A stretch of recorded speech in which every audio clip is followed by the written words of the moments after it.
everyone, this is another interview video with another spirit. Now,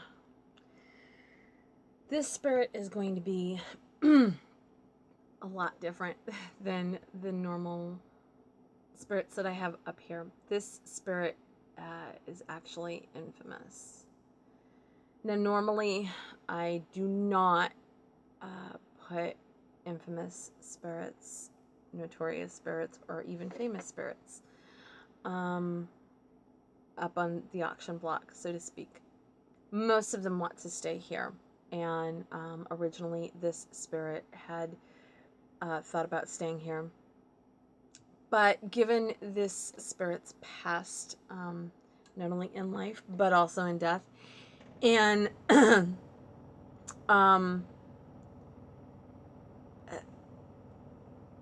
just like everything that's associated with him, we decided that it would be best that he not stay here with me. However, he does not want to be crossed over to the other side, and he does not want to go back to where he was before. He has specifically said that he wants to be bonded with a doll, and he wants to go out and find a home. Now, I have talked to him off camera about certain things. I wanted to understand some things. I wanted to understand what was myth, what was truth, and what was muddied waters. I did get some of it, and I do have some understanding of him, but I really haven't got into what he hopes to keep accomplishing and what kind of home he wants. I decided to save that for the video. Now, while he is here, we've decided that he's going to wait outside until his vessel is sold. How long that's going to take, I don't know. I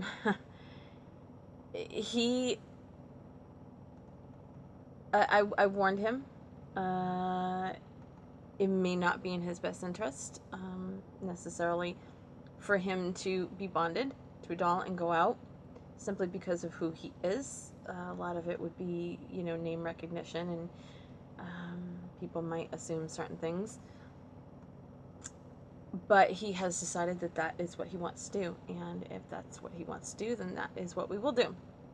So this spirit, for those of you who are familiar with the 1692 Salem Witch Trials, you will recognize this name immediately.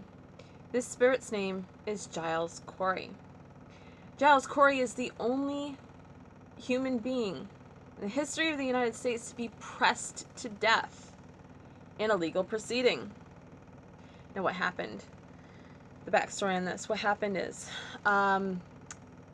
back in those days, you had to enter in a guilty or not guilty plea. If you decided to, now, if you did enter in a plea, the sheriff and the court could seize your property if you were found guilty. Back in those days, we didn't have the legal and prison system that we have now. If you were thrown in jail, you had to pay for your food. You had to pay for your bedding. You had to pay for simple necessities. If you were unable to pay, you went without. People did starve in jail. Sometimes it was the charity of neighbors or friends that would bring them food, bring them bedding, help take care of them. But you could not leave jail unless you actually paid your jailer. You had to pay for your chains. You had to pay for your cell. And if you could not pay for your, you could not pay for those things, if you racked up a bill while you were in there, you weren't getting out. Which means you were racking up more of a bill, costing more money, and still not getting out. So you can see that made a lot of sense. But I'm digressing here. In court, if you were found guilty in your case, of what would be a capital crime, your possessions could be seized by the sheriff to pay your bills, such as food, staying in the prison, and also for the sheriff to arrest you. So to keep that from happening to him, Giles Corey stood mute when asked if he pled innocent or guilty. Well, that was great. It meant that they couldn't seize his stuff, but it also meant that they had to force a plea out of him, one way or the other. Nowadays, if you stand mute, you just go back to jail until you decide what you're going to do. But back in those days, they decided to be a little more expedient, and they dug a hole in the ground. They stripped Giles Corey naked. They made him lie down in the hole. They placed a door on top of Giles Corey, and then they started placing very large boulders on top of him to press out a confession. Every time Sheriff Corwin would ask Giles Corey for his plea, Giles Corey would just claim more weight, and so more boulders would be pressed onto him. After 2 days of this, Giles Corey died. Now, the legend, according to a witness that was there and wrote about it, his name is Roger Califf. Giles Corey's dying words were, "I curse you, Sheriff," and Salem as well. So, since that time, Giles has gotten a reputation. Before the Great Fire of 1914, he was spotted numerous times. Anytime that disaster is about to hit Salem, the Giles Corey sightings have ramped up. Also, every single sheriff since the time of Corwin has had some kind of heart or blood ailment. Now, the funny thing about Sheriff Corwin was not very well liked in Salem. He was known as for torturing, confessions, seizing things, being a grifter. He was very much hated around the community. 4 years after the Salem Witch Trials and Giles Corey's death, he died of a heart attack. But here's the kicker. He was only 30 years old. So, I had asked Giles about that. I said, "Did you have anything to do with Sheriff Corwin's death?" And he did say yes. Now, what Giles told me is that after his death, he just bedeviled the sheriff for years and years. He said he finally strangled the sheriff, causing his heart to stop. So, there is now in Salem a house called the Joshua Ward House, and if you Google it, you will see stories about the Joshua Ward House. It was once a realty agency, and there were a lot of stories that came out of there. They were written up by the former High Sheriff of Salem, Robert Ellis Cahill, and you can find those stories. And one report was that people felt as if they were being strangled. And, of course, after Giles had told me what he did to the sheriff. Now, people who had been, choked and strangled inside this house, which was the former sheriff's homestead. He didn't live in that building. He had lived on that property. When he died, the people were so afraid that his body was going to be torn limb from limb by the townspeople that they actually buried him in the basement until things died down enough, and then they dug him up and they reinterred him in, I believe it's, what street is it? I forgot what, Broad Street Cemetery. So he was actually buried in the land for a time. So his house gets torn down, the Joshua Ward house gets built. The people that were choked and strangled, they believed that it was the spirit of Sheriff Corwin because he was known as the strangler. Some of the torture things that he used against family members of the accused witches, one of them was to tie them neck to heels, which meant they were bent over, they were on their stomachs, their heels were tied to their neck until blood was pouring out of their eyes and nose. So they thought that it was the spirit of Sheriff Corwin. I asked Giles if that were the truth, and he said no, it was him. So, obviously caused me a little alarm here, because this was happening in like the 80s, the 90s, so not that long ago. We had a discussion about himself. In life, there were many conflicting reports, and of course there are court records as well. Giles Corey was not a nice man. He was argumentative, he was abusive, he used to beat his wives. And when Martha Corey, I believe it was Martha Corey was accused of witchcraft, he stood up and said, "Oh yeah, she's a witch. Thanks, hon. Thanks for sending me to jail." So, needless to say, Giles is not my favorite character, so why is he here? Well, I summoned him because I have two ladies who were victims of the Salem Witch Trials, Sarah Good and Bridget Bishop. And Sarah Good said she did know him in life, and she confirmed he was not a good guy. He had, these reports were true.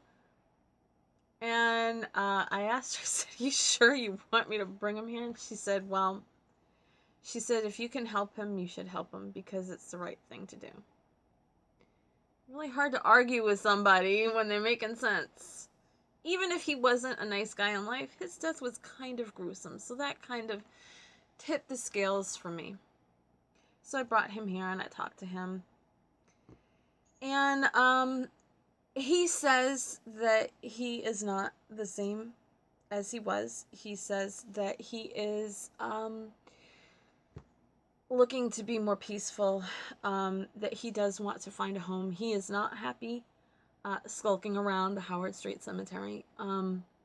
He said that he was not involved with the Great Fire of 1914. I asked him, well, was he trying to warn Salem? And he says no. He says he always skulks around there, but people tend to come forward and recall seeing him around times of disasters that hit Salem. He kind of becomes the figurehead of the prelude to disaster. But he says he normally just skulks around the cemetery and people just start coming forward after tragic events. He does, however, take claim to the problems that each and every sheriff has had. He's very proud of his curse. So, as you can see, that kind of there's kind of conflicting. He says he wants to be peaceful, and he says he's changed. He's not as angry and argumentative and as difficult as he has been in life. Yet he's very proud that he has created a curse that has come down through the centuries and basically killed and deviled every sheriff of Salem. So, not only that, but I told him, I said, he is welcome to stay here as long as he can behave himself. There's no attacking pets or causing problems with the spirits here.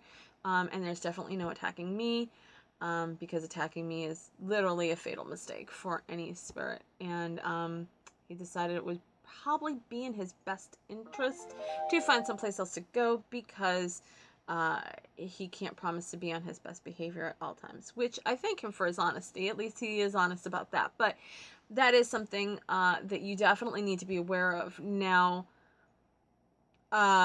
is he going to attack you? Try to strangle you? I don't feel that anger from him. I don't feel the argumentative in him. He doesn't have any darkness in his aura anymore. But a curmudgeon is a curmudgeon, and somebody usually doesn't have an Ebenezer Scrooge epiphany. They are who they are. Now, is it possible for them to change their behaviors? Yes, because changing your behavior has more to do with controlling your physicality, but not so much changing your emotions, your inner self, and basically who you are down to the core. So these are all things that you should concern yourself with. Now, how cool would it be to claim that you have the spirit of Giles Corey in your house? Yeah, it's kind of cool. I'm very proud to have those two ladies as part of my running crew. But you also have to take into account that this isn't just a name, this is a person. This person lived, this person died, and this person died in a very gruesome way. However, he wasn't really that nice of a person in life. And while he may have changed now, there is still some of the old Giles in there. Again, as I said, I do not feel that he has that type of negative energy that you feel on spirits that will attack, like physically attack. Do I think he'll do things in your home? Yeah. Does he want to communicate? Does he want to be acknowledged? Yeah. If he didn't want to be acknowledged, all these people wouldn't see his spirit out there. And in a way, in a perverse kind of way, he kind of likes scaring the shit out of people. He knows what his reputation is around Salem. He is very aware of what his reputation is. And, you know, one of the things that's said about him is if you see him, or if you hear him, you're gonna die. I'm here. And I'm gonna be here. Trust me, my spirits have told me long history.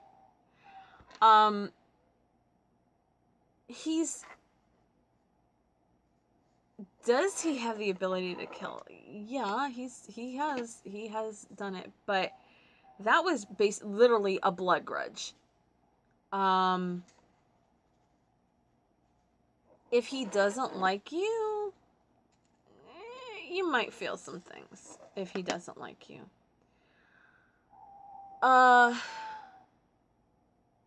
But is he going to try to kill you? No. He has gotten that out of his system. I know it kind of sounds like flippant, but he took care of business and he's done with that. So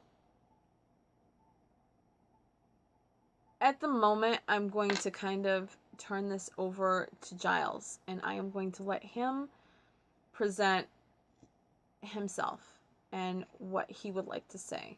And of course, I'm going to break out the pendulum so that you can see that he's either going to correct me or he's going to agree with me.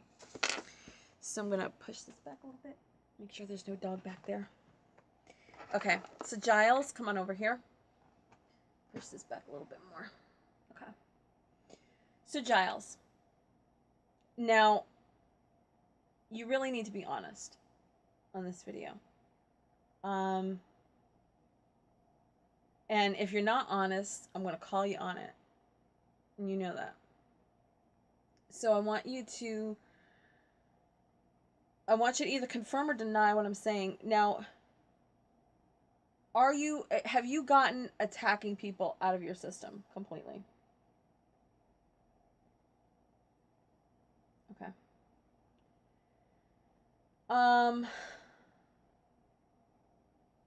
Do you want to be active in somebody's house? Do you want to manifest? Do you want to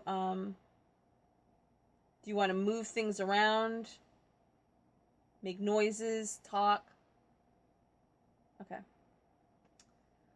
Are you okay with pets and children? Okay. Are you okay with women now? No more abuse.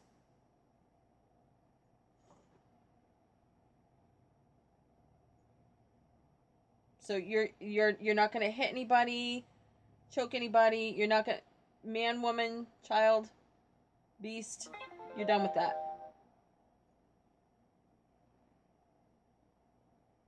Okay. And you have to promise that. Because if they come back to me and they tell me you're doing that, you know what's gonna happen. He knows what's gonna happen.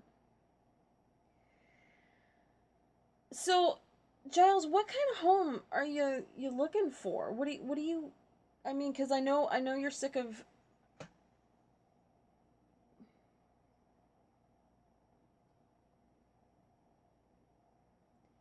He says he doesn't want to be a novelty. He says he doesn't want you to take him because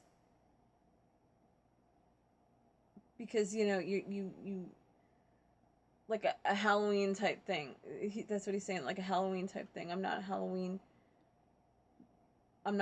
favor. That's what he's saying. Um he does want to be recognized. And again, that's what I had said before. That's why he has all the he's been cited so many times. He wants to be recognized. He wants to be respected as a human being. And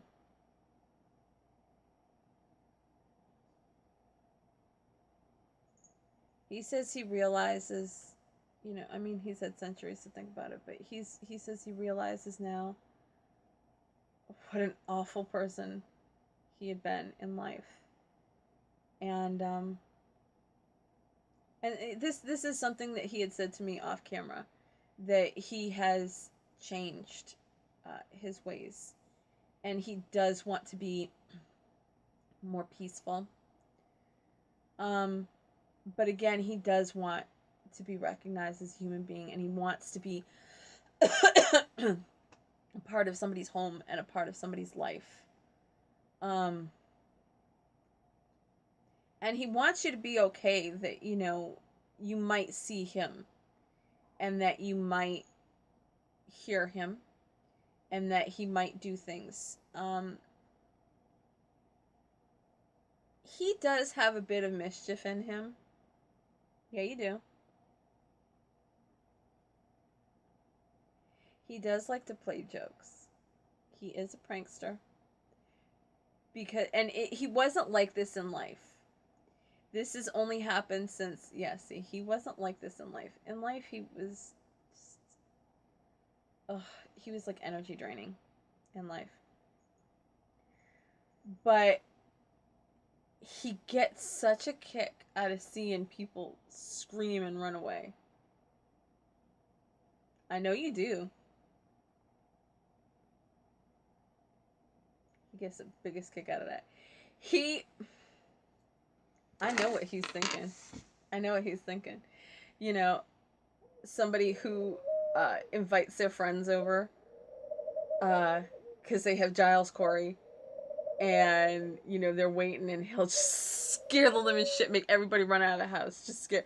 But he's not trying to be malicious. He's not trying to create a dangerous situation. He just loves scaring the crap out of people sometimes. So you're gonna have some mischief in your house. You really are. But if he is saying to me, if I truly scare you, or he says I don't want to hurt you, and if I truly scare you, you can tell me not to do that and I won't. That's what he's saying to me. He's like, I don't want to hurt, and I don't want to be bad. And he says if a prank that I play hurts somebody, he says he said I feel really bad about it. Because that's not his intention at all. But he said that if something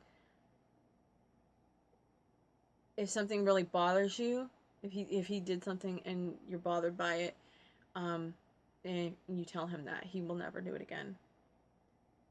He said, no, I won't ever do it again. So in ways, you know, because honestly, I didn't even want to summon him here. But Sarah said it's the right thing to do. She said, you know, no one should just be left if you can help them and they want help. She's right. So, that's why I summoned him. But I think one of the reasons why he thinks it's better to leave is because I do have the house rules, and I do have a lot of spirits that will probably not be happy with him if he's pulling pranks and if he's like doing this stuff and I'm getting like aggravated. It would create a tense household, and yeah, he doesn't. Yeah, he thinks it's better. He thinks it's better if he could find a house where it's not. He says not as crowded, not as crowded, and not as strict. He needs like a little loosey goosiness, as opposed to what I have going on here. But I